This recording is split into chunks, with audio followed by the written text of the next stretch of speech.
Because when I first launched the agency, you know, promoting yourself as a diversity initiative was like the greatest thing ever.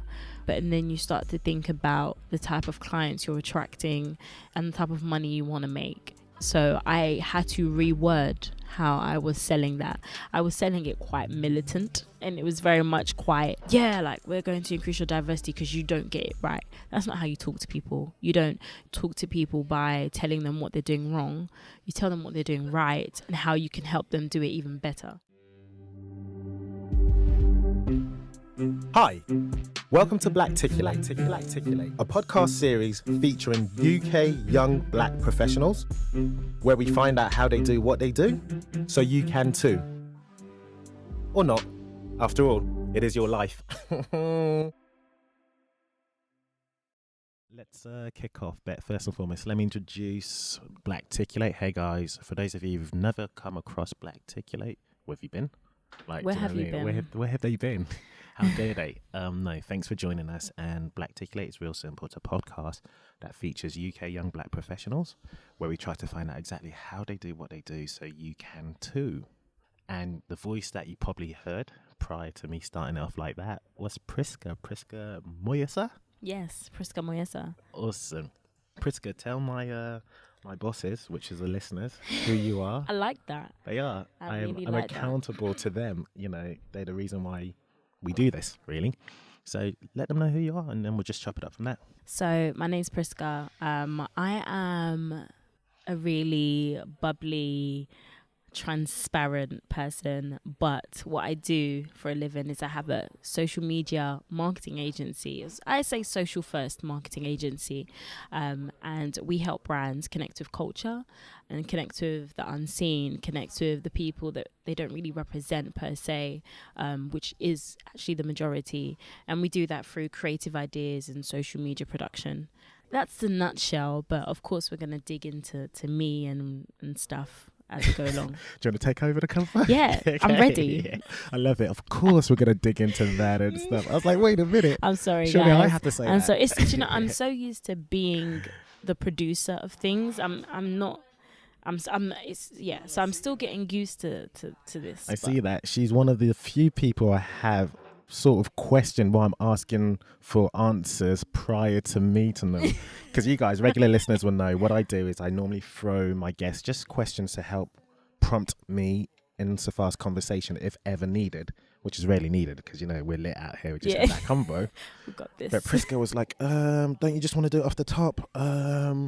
Why do you need answers? I didn't say it like that. Wow. It was off email. So he's exaggerating the tone of voice right now. It is what it was. Do you know what it is? She was sweating me. I was like, damn, just give me an answer or two, at least. Because I want you guys to feel like it's authentic. And I understand why you're sending me questions. I always get the questions, but the answers, I was like, I don't know. But when you explained it to me, it made perfect sense. You know? Gotcha. And it helped me actually to get an idea of what I may have and wanted also to the say. agenda of the podcast in itself. I mean, I respect with all it. due respect to most of other podcasters where they have guests on, yes, you can tell someone's story and that's all good for them, right? But actually, how are you helping the listeners? 100%. And that's what I'm about, is give me the resources, give me the tools, you know, help me, as the expression goes, teach a man to fish. Yeah, got to give people value. I'm with that. 100%. Give people value. You already know I like now. that, there man. you go. Come on, so let's chop this up then. I always start with background. Do you mind saying your age out here? Of course. No, I'm 25. I'm a 90s baby. I was born in 1992. Okay. So right in between the weirdest transitions, I think, happening in British culture. I have loads of siblings, but how many? Just out of interest. I have 12. And same, we all know same each other. Dad and same dad, mother? just same dad. Okay, same my dad. mum has 5 kids, and then my dad has 7 with another woman, and 1 he had prior. So my oldest brother, he's in his 40s, so that gives some context. My older sister, she's 9 years older than me, and she's my best friend till this day. And my older brother is 4 years older than me. So she grew up in the hip hop era, and my older brother grew up in the grime era. Right. So I was like 9 years old, knowing things I shouldn't know. Such as? That, What's like just you listen to like LL Cool J. I was listening to TLC. Prisca's licking her lips as she was saying that. Oh my God, it's a LL lie. Cool J. LL Cool J. Oh my God. And I know all the words to doing it, and I shouldn't know all the words to doing it. And I knew that when I was young, but the grime era just, grime was a lifestyle. Do you know what I mean? It was music. You remember the music, you remember the MCs, but it really was a lifestyle, you know, just the vibe of everybody and the culture. And I was right in the middle of that. But also my brother protected me from the bad parts of the bad stuff that was going on, the racial tension that was happening at the time. So I was able to see it, but not get too involved in it, which has helped shape who I am today. Yeah. So yeah, that's, I guess that gives you guys a background. A bit of background. A little bit. But keep going. Oh my God, like I love this already. Wow, okay, big family, noted, right? Yeah. Do you have any fond stories, any fond memories of growing up? So, do you know, I just remember my sister's obsession with HMV and buying CDs. That's a throwback, HMV. She would have every single bit of technology. So when like cassette players were in, she had the cassette players. When the Walkman came out, my sister had the CDs, and that's when like she was playing a Walkman. And then when the iPod came out, she had the coloured iPod, and she had like her name on the back, because you could engrave your name on the back of iPods. So just the memories of how technology shifted. And my sister studied computer science in uni. Right. So she's 34 now, 33, 34. That's really bad. Early 30s, She's 33. She's 33. Yeah. So when she was in uni, obviously my understanding of coding and tech happened then. So, and I don't know how old I was when she was in uni. I was definitely super young, but my understanding of technology happened through her, because she had all this technology, and then she went to study computer science. So my memories were just learning everything as it was happening. Like I never felt like I was just a child with toys and then became an adult. I feel like I lived through her and my brother's adulthood quite a bit. Yeah, it's funny because actually I have. Do you listen to a lot of podcasts? Do you know about the Receipt podcast? Yes, I do. Okay, so I had Phoebe Park on. Okay, yes, I know she's one of the three. She's one of the four. I know one of the four. Whoops. Okay, that's how you know. I don't know. But carry on. Again, her siblings were a lot older, so oh wow. When she was growing up, naturally she was in a household of adults as such. In comparison to her peer group, she comes across as she's older than she is, just because obviously she was in a. So it's interesting when you say things like, oh, okay, you actually knew about coding or rather technology or computer science through your sister, which then obviously influenced you, I assume, moving forward to how you're here today. 100%. Question then, join the dots for me. How does one start, a social media agency initially? Now you've obviously branched out to become a marketing agency. Yeah. What were those steps? What were you studying? And, let's bring it home. I'd love to say that my journey started as you would expect. Go to uni, you go to an agency, then you start an agency, but it was nothing like that. Is that the usual route? That is the usual route. That's what happens, right? But for me, it wasn't like that. So because I grew up with an older sister and an older brother that were working and were tapping into things, I learned from their mistakes. So they always advised me to start work experience very, very young and start picking up things. So like little things like work experience in year 10, I knew to work in a retail store and I don't know how old I was. How old I don't know. I think it was like 13 or something. I don't know. I knew to work in a retail. Is that legal? How young work can experience? You start? Yeah, you're allowed to do work experience. You do work experience at school, in secondary school.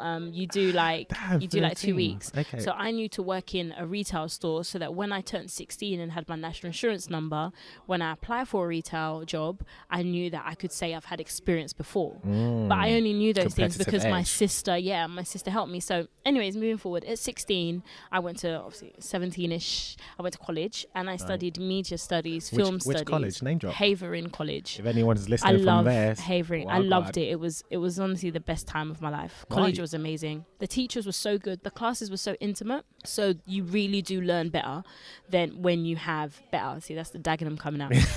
You really do learn better when you have like small groups. Yeah. So it was just a great experience. But I think because I studied sociology, Right. so I was like, I've been You're obsessed with attuned to that society. anyway, Like I yeah. understand what happens, what's been going on. I studied film studies, media studies, and communication studies. Communication part was my favorite. Surprisingly, I was the only person in my A2 levels to get an A in my communication studies exam. And that's just because I'm just obsessed with how different people communicate. I speak 3 languages. Yeah. So I think maybe English, that's why. French. English, French, and Lingala. Lingala. So I'm from Congo, so that's Yeah. like Oh, is the that one native of language. those? Yeah, that's the core language. Lingala. Gotcha. So I've always been obsessed with communication, how different people interpret different words, tone of voice, and what the mediums we use. And communication studies taught me about the mediums we use to communicate, and obviously, What obviously are they? social Just out media of was in interest. there. So, oh my God, I don't remember the theories. There was like one called Norman, Foreman, Stormin, something like that. Storming. But social media was at the time, media was the conversation, saying something, and when you translate it in this medium, this is how people are going to interpret it. And that's just really what I remember. I don't really remember it too much. Fair enough. But I was really obsessed with fashion shows. And I used to watch America's Next Top Model like every single week. I've watched Tyra Banks. I've watched every single season. So very young, I wanted How many to do seasons events. are there now? I Just think out of there's interest. like 20. Or something. Wow. There's more than 20, but I know it was like 2 a year. It was just, 2 a year. It was weird, That's but it's not madness. 10. It's like 20. It definitely is like 20. Yeah, it's like 20 plus. Do you see? I'm trying to actually also derail you a little bit because Prisca she's media trained. I ain't gonna lie to you. She's got I'm her not narrative. media She's got trained, her you lie. narrative. She's not This even. is She's not just- pausing for a breath or nothing. I'm like, I don't get her. All right, how many episodes? What this? Okay, no. I'm Back on to point, your. B. Come on. Nah, No, I'm joking. I'm joking. So yeah, but, you're obsessed so I with did. fashion. So yeah, an event. So at 16, my friend was like, "Oh, who wants to volunteer for my cousin's fashion show?" So I was like, "Yeah, I do." Fast forward 2 weeks, it was in Soho, and the cast of The Lion King were the models. No way. And it was a fashion show called Be Stitch, and they literally just handed me a list of models, and they were like, "You need to figure out the schedule. You need to pick the music that they're gonna run to. You need to dress them when they come in. You need to take their clothes off." And it was only me, and I was like, "What the hell?" And this at 16. So I was very practical from the get, and that was really difficult. But I like the adrenaline. Yeah. And then obviously studying media studies, you learn how to edit, you learn cinematography, you learn how to just translate different skin tones on camera, and how to portray different skin tones on camera. Not a lot of people still know how to do that. Yeah. It's like I watched. It was the making of Insecure. Oh yeah, he did a video Yeah, on the different and I love that video because I learned that very early because my teacher was black. His name's Pianki. So if you're listening, shout out. Pianki. He was a black man from Leytonstone, so he was like Jamaican and just that raw. He was didn't rooted care about it, in and he was the rude. culture. And He was rude. He was Was he? rude. Okay. But he was like straightforward, and I loved it. But he was so for the culture. Yeah. And then my film studies teacher was this old white man, and he was just like, it's very traditional but very helpful, very encouraging. Communication studies was a white man, but he was so good. He was just he was amazing. So anyways, because I was obsessed with events and I was doing so many of events from like 16 to like 18, I studied events management at uni. Right. But I knew that my modules were marketing, project management, events, and like a couple other theories. So I knew that Right. I was going to do marketing in that. I just didn't want it to be core because I felt like marketing was quite traditional. When I would read the books on it in college, I was like, this marketing is not the marketing my sister's telling me about, because my sister was in this tech scene and she understood digital marketing at the time, but the marketing in the books were just like very like old school. So anyways, I studied events management, did marketing, but while I was at uni, I did a Which social uni? Canterbury Christchurch University. The uni wasn't like the greatest because it was quite small, but it was a great experience. I love Canterbury. It sounds like you prefer smaller groups though, because there's an intimacy aspect to it. I feel like you just learn better when there's less noise. In general, when there's less noise, you get to understand more.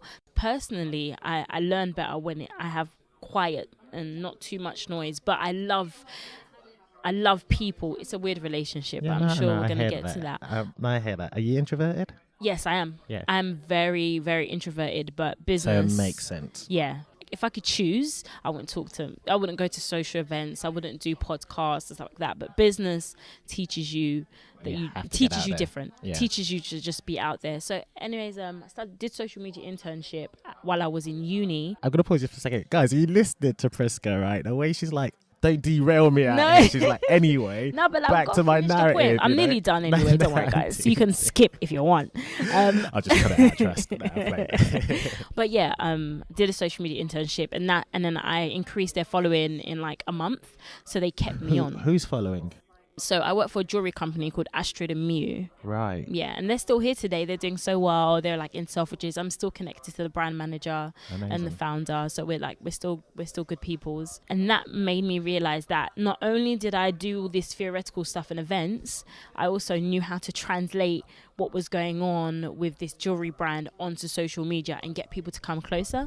So at the time, influencer marketing was called seeding, where you'd send bloggers items, you'd send them cards, like write personal notes, you would engage with them on social media, you'll repost their stuff. I did that in 2013. So what people are doing now, I did in 2013. So I felt like I was already ahead because I would draw inspiration from American brands. And that just kickstarted it for me. There's this book, and I highly recommend it, guys, if anyone's listening. But it's by Ryan Holiday, called Trust Me, I'm Lying. I think it's called Confessions of a Media Manipulator. And it literally echoes what you were just saying about people sending or seeding, as you said, sending products, making sure they try and get at least a feature by just building that sort of relationship with social influencers, which is awesome.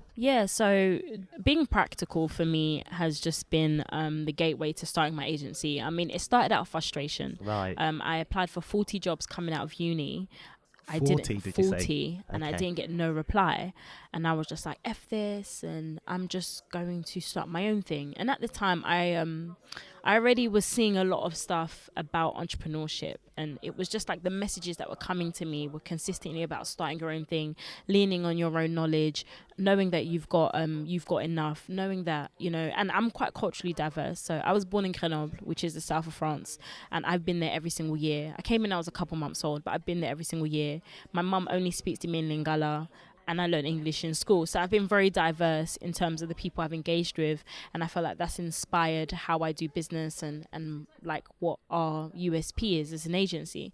So I just felt like, you know what, I have the source. I'm just going to start my own thing. I just registered my company. I thought, you register your company. And I have an agency. And I did a few projects after that, which were amazing. And I helped a few friends here and there with their social media marketing. But it was really out of frustration. I see that 40 applications. I assume that you took your time to make them all individual and unique. Yes, I did. And that's what made me like frustrated, because I was like, I took my time, right? But let's talk about how On Kick starts off their own agency, because you said you registered a limited company? Yeah. Okay, so what's the process for that? You're like, what, entrepreneurship. You type in register company on Google and then you register your company. But no, I registered the company. I went online. It's like £12 or something. I got the letter and I was like, ooh. I was like, I does this, and then I just created social media profiles. It's called Moyesa Co. Okay, and spell that, because it's audio, so people could do multiple things. Cool. So Moyesa and the ampersand CO. But on social media, it's Moyesa, Moyesa CO, because I don't like two A's next to each other. No, it's just sense. ugly, right? It don't make sense. And the website is Moyesa.co, which is obviously a play on that. Anyways, I just started it. I started the social media profiles, and I started telling all my friends, I now do social media marketing. I now do marketing. I do consultancy, and it's underneath my agency. So I just told everybody. Awesome. Do you remember your first client? My first client was JJ Boller. So he is a poet, and he came to me and was like, I want to do a book launch. Oh, he came to you? Yeah, he came to me because I kind of was connected to him on social media, but like I would talk about social media all the time and marketing, and that's the best way to position yourself for something. If people only know you for one thing, they start to see you as that one thing. Right. And that's what I started doing. I didn't talk about anything else. Actually, that's a lie. I did, but it was like black issues. It was like feminism. it was like Black Lives Matter, and that was by default. People saw that as something, being black, you would talk about at the time. So when I did speak about anything else, it was marketing. So that's what he knew me for. You talk about feminism, Black Lives Matter movements and whatnot by At the time. default. Yeah, What do you mean? I feel like when people see a black person, black people see other black people, they assume that, like, especially if you've got natural hair, that you understand feminism, you're woke, right? So that was at the time when everybody was woke. Right, that was like 2015. So everybody was woke. It was a thing. Like, if you're black, you're woke. Do you know what I mean? If you go to SOAS, people don't know what that is. It's School of Oriental and African Studies. Like, you're woke. Yeah. So that's where I used to hang out and stuff with my mates. Is it? So yeah, that's actually where his first launch was. So he reached out to me and was like, "Oh, I know you've done events in the past. I want to help with this book launch." So I was like, "Cool." So we did the book launch on a rooftop, and it was amazing. Give me steps. Do you know JJ Bola? JJ Bola. Bola. No, it's Bola. He's Bola. Congolese, so it's actually just Bola. Gotcha. But wow, the way you just really cut me down like that. No, You're we're like, just. no, but no, we you know why? have to. It's good. It's important. It's important to get the names right. It is. But I do know Bola's Nigerian name as well. So, but yeah, there's. I hear that there. So he comes to you. He goes, Prisca, hey, help a brother out. Yeah, like, I want to do this book launch. This is the budget. It wasn't a big budget at all. I want to have poets doing their poetry. So he gave you a list of the poets he wants at his event? Yeah, he did give me a list. So that was great. It was definitely a collaboration. He brought his ideas. I brought my ideas. Right. And I made it happen. I had 2 weeks to make it happen. Wow. And the venue was... We were confused about the venue, so we went to visit a rooftop venue in Dalston Roof Park, and I was like, this is perfect. This is where it's going to be. It's going to be unconventional, but the theme he had was hype your writers like you do your rappers. And my thing's also been bridging the gap between culture and brands. Yeah. So of course hip hop is culture, and what people don't know a lot of the time is a lot of rappers were inspired by poetry. We look at Biggie, we look at Nas, they were inspired by poetry. They were poets themselves. I mean, it is. It's poetry over a beat, or spoken words over a beat. Such good poets. So what JJ wanted to do is highlight that hip hop culture is actually a product of poetry.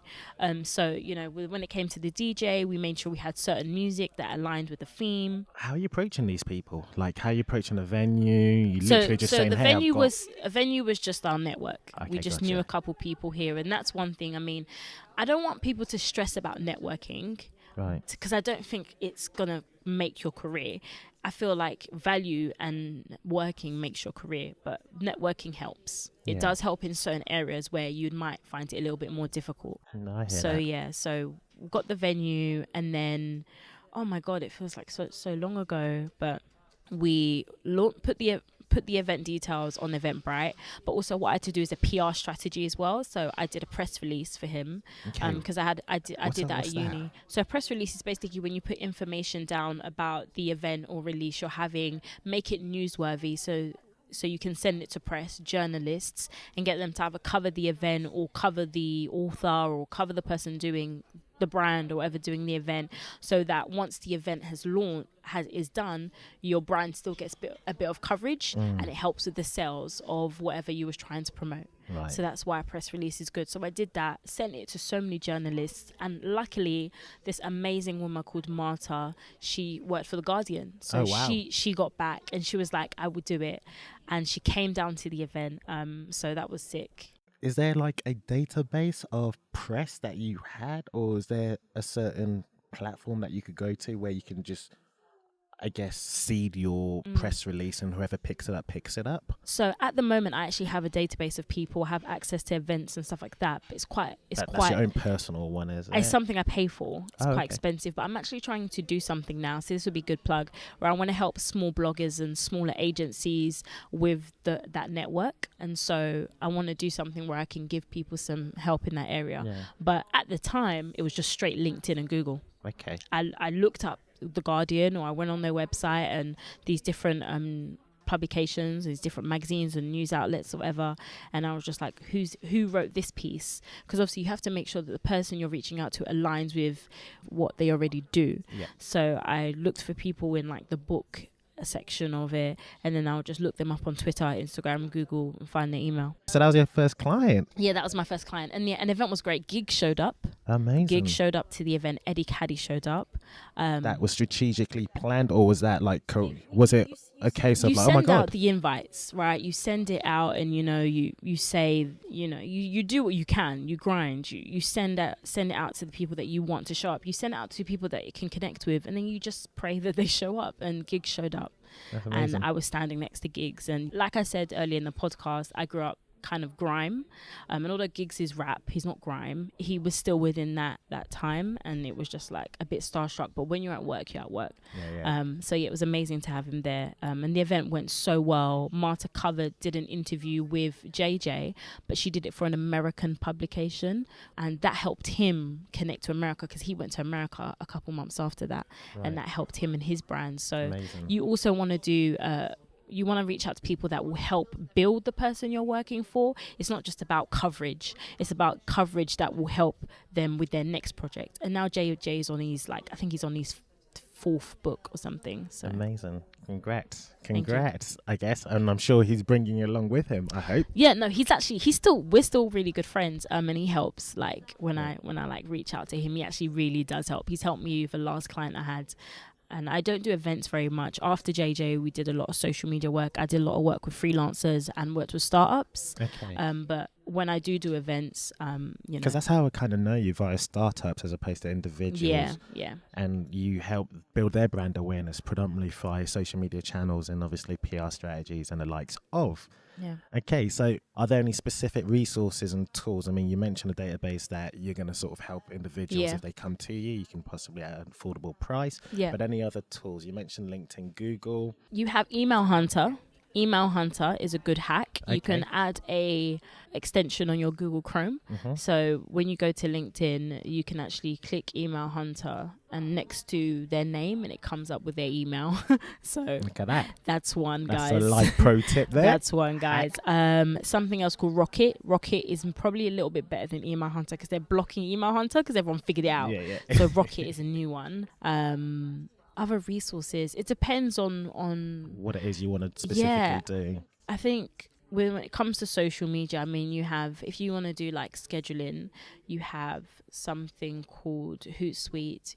Yeah, when it comes to tools, it's a weird one. I'm not really a tool person because I just think it's just, I don't know. I'm just very gritty and hustly and put in the work, use your hands. Just be more resourceful. Don't necessarily work with what you have, especially because, we're only a team of 3. So don't let anyone fool you. You need to minimize overheads. So I try my hardest to work with what I have much rather than spend it on something I don't have, because I'd rather spend the extra bit of money on, getting an extra day in for my other employee. Do you know what I mean? Yeah, no, I hear that. Well, there's only me, my manager, director, and 1 employee. So I'd rather spend money on her. So speaking of which then, what are your overheads and how the hell did you build a team? Because, I mean, the story we've got so far from you is 40 job applications, 40 rejections, or just no. It was, they didn't even all reject. There's some silence.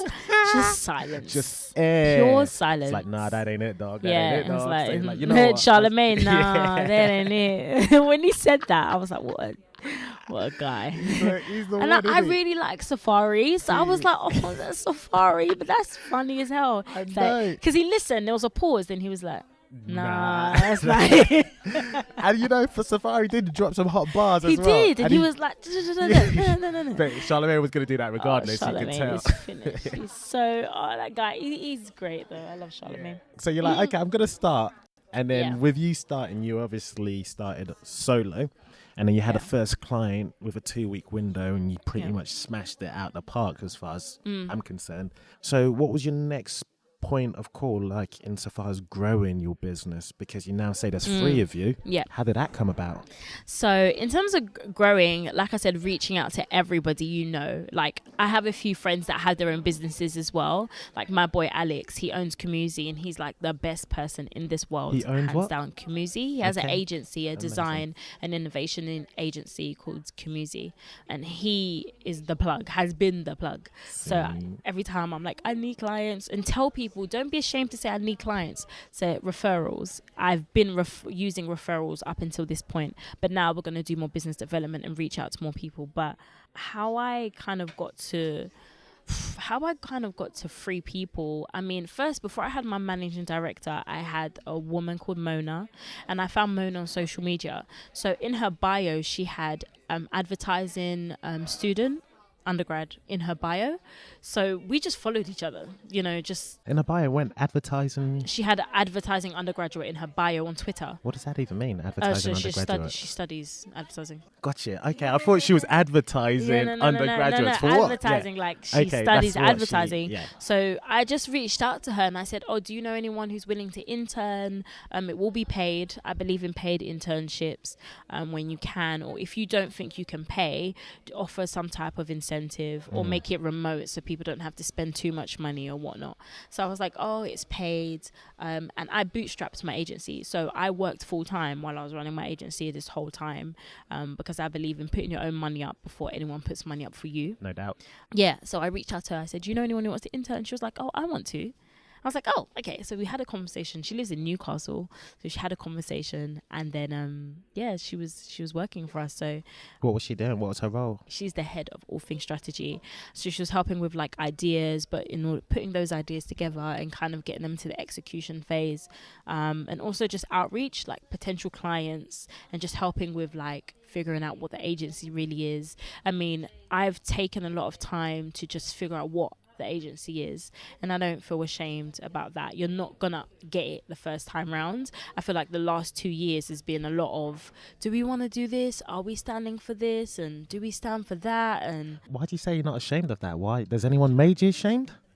people don't talk about not getting it and not understanding who yourself. That's not a conversation people have. And very often I had low points in managing this agency, and it's not easy. Business is the hardest thing ever. Like, don't let anyone fool you.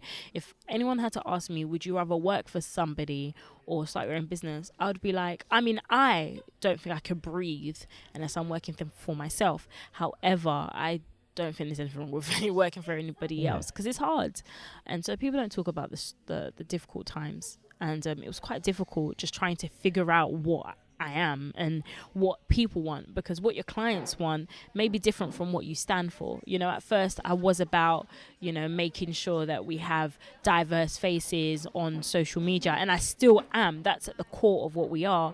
But sometimes in business, you need to translate that in a way for the people that you want to hire you understand. Yeah. And so it's little things like that I had to try and figure out over the last 2 years. I see where you're coming at, Prisca. I do.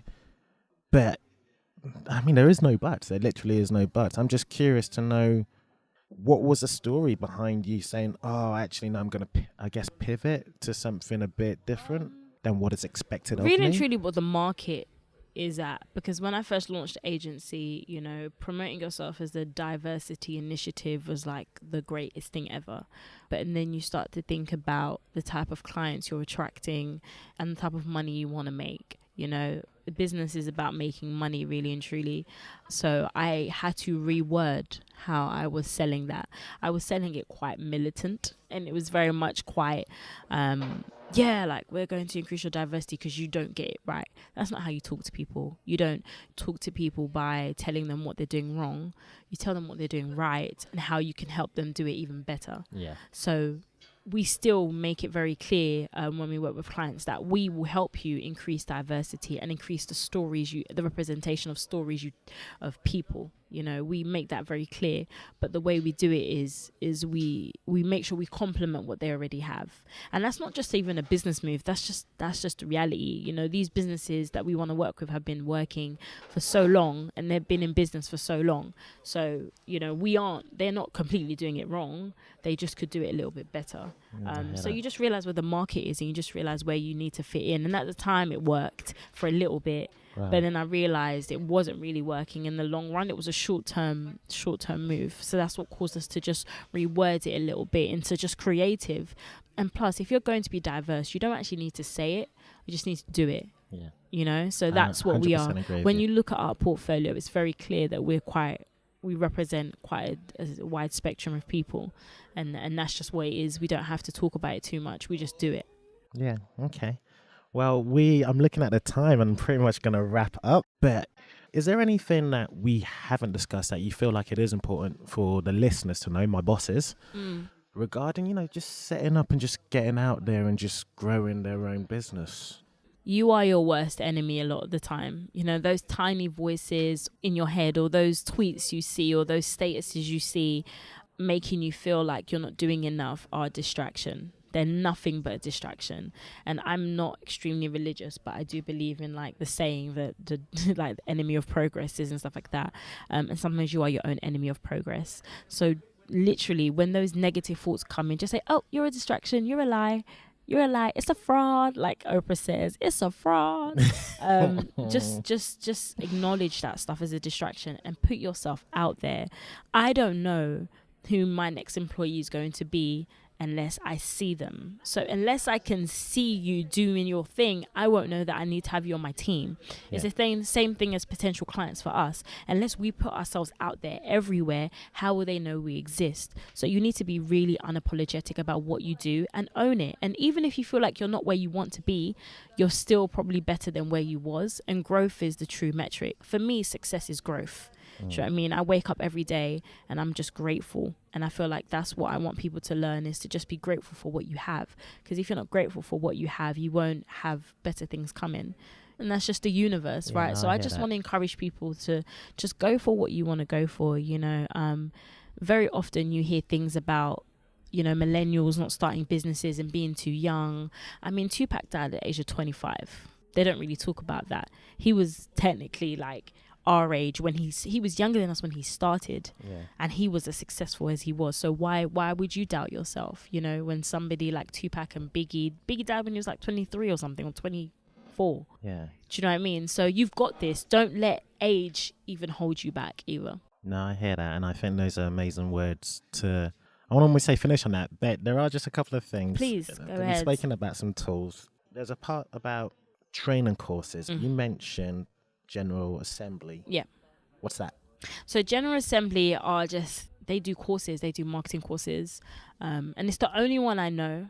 Okay. However, when I was learning marketing a little bit, because I was self-taught. So of course I did it at uni, but after that you still have to kind of tune up. Yeah. You have to tune up on like whatever's going on. So I would I'll go to Americans because they're already ahead of us in terms of like where they are in terms of the marketing industry, and I would just go on their webinars, download their worksheets and stuff like that. So General Assembly is something you can directly pay for and get what you need, but look into people like Gary Vaynerchuk, look into people that I don't know, you just have to use Google. Like I wish I could say to you guys this, but the people I probably listen to may not even still be around right now. So just go to Google and just type in marketing workshop, marketing webinar.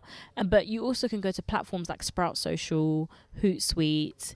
Those are social media scheduling tools. Social media management tools.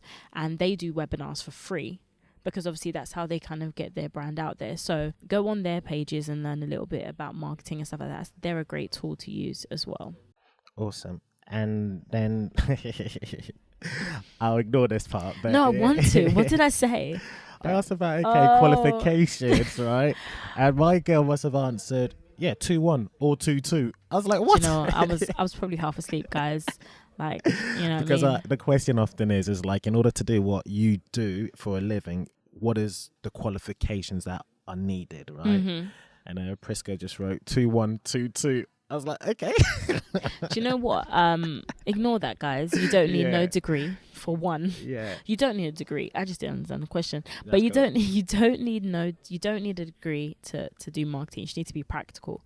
The best way is to just say to your friend, like there was a time where I didn't have any clients, and I was like to my best friend, let me take pictures of you every single week, post it on social media, I'll create your captions for you, design like your pages. And I got her clients just through that. Do you know what I mean? I got her clients through that. So sometimes you just need to reach out to a friend and say, let me manage your social media account, and get experience that way. You don't necessarily need a degree. I mean, that's fundamentally what it is, right? If you're going to be employed by a client or anything, they just need to actually see your execution and you actually doing what it is you claim to be able to do. That's literally it. So however you do it, just do it.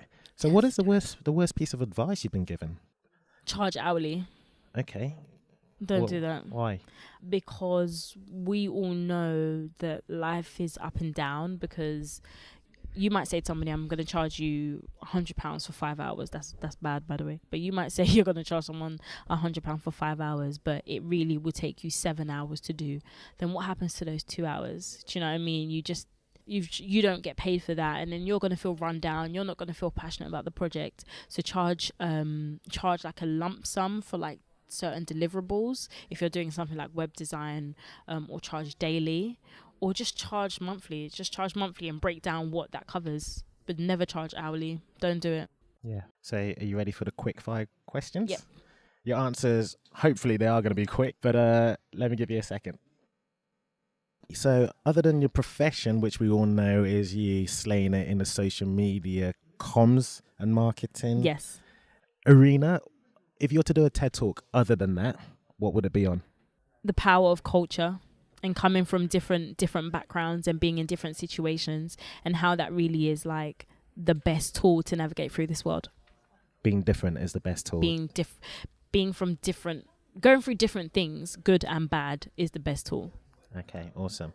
Your last £5 on earth, what are you spending it on? Brown rice and black beans. Wow, you said that without a skip of a beat. Yeah, brown rice and black beans. Black beans. I mean, you're vegan, aren't you? I'm vegan, right? So obviously you need food to survive, and if it was my last £5, I need food to survive, just right? the next day. So brown rice and black beans. If you buy like a packet of brown rice and black beans, that will last you probably like 2 weeks. Serious? Yeah. Damn.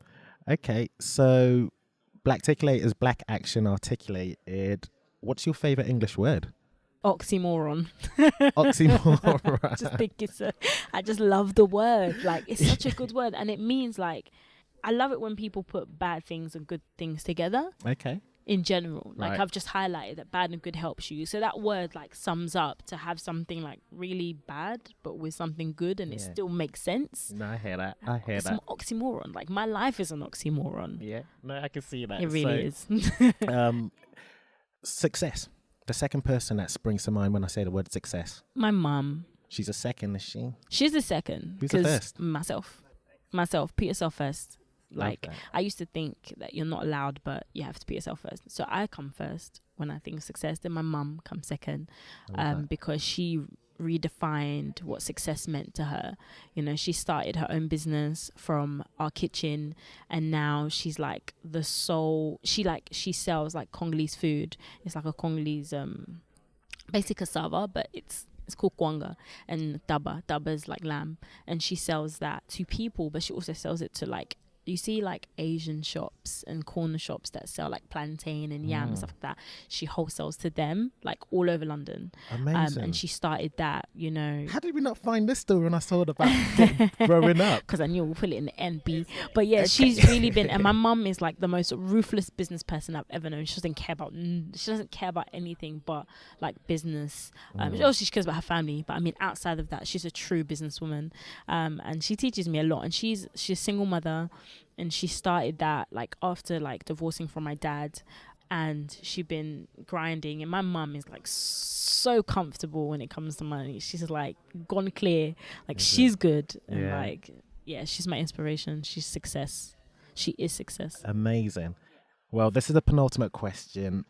Before I ask you how we can find you in the World Wide Web, the question is, how would you like to be remembered? I'd like to be remembered as somebody that helped many, many, many people create generational wealth. I feel like the money we make here, the legacy we leave, is not for us, it's for our children. And generational wealth is ultimately what a lot of people are lacking. So I want to help people create that. And how can the bosses find you on the World Wide Web? And when they do, what would you like them to do? So, my name is Prisca Moyesa everywhere. So it's PRISCAMOYESA on everything. Okay, so awesome. Luckily nobody has my middle name. So you can find me on everything. Just say hi. So I know where you guys come from. It's just the marketing in me. And just reach out. Like, if you want to meet up for coffee, or if you want to get in a phone call and just ask me questions about marketing, if you want to help with your brand, that's what I'm here for.